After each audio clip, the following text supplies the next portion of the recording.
On the desert, 1,000 songs will. But how holy is Jerusalem to the Arabs?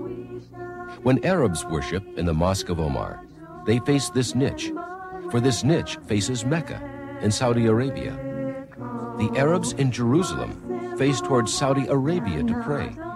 The Arabian center of worship is Mecca, not Jerusalem. To the Jews, Jerusalem always was and ever will be the center of their worship.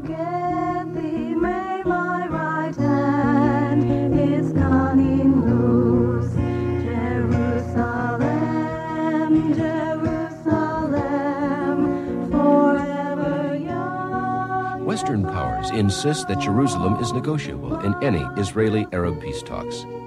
Jerusalem is not negotiable. Archaeology and history confirm Jerusalem is in the hands of its rightful owners. Remember Zechariah's prophecy. All nations who involve themselves in the Jerusalem issue will be sorely wounded. The nations of the world had better heed this warning.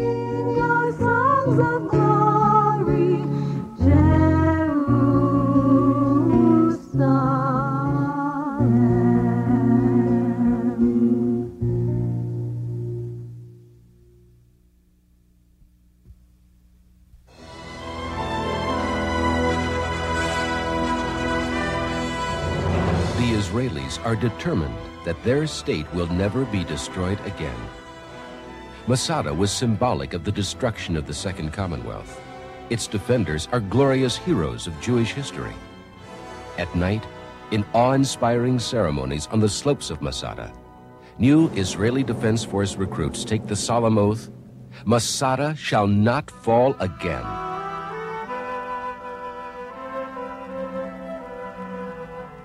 They have kept their oath.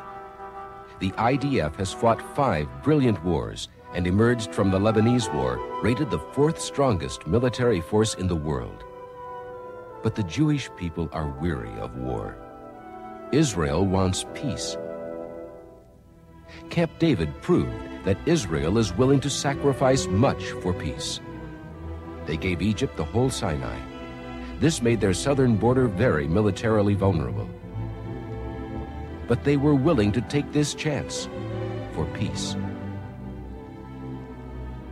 They gave Egypt the Sinai oil wells, which had supplied 75% of their energy needs.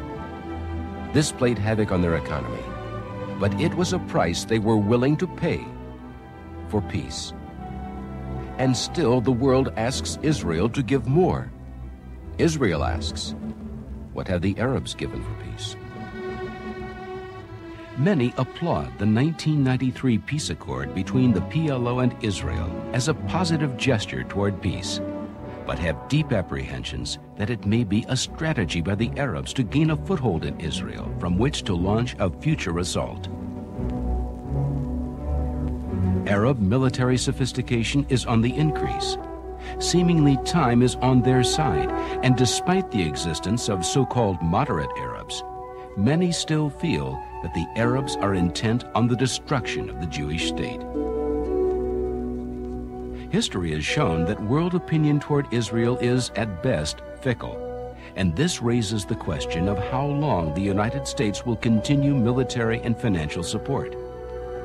Can Israel survive the overwhelming long-term problems facing her?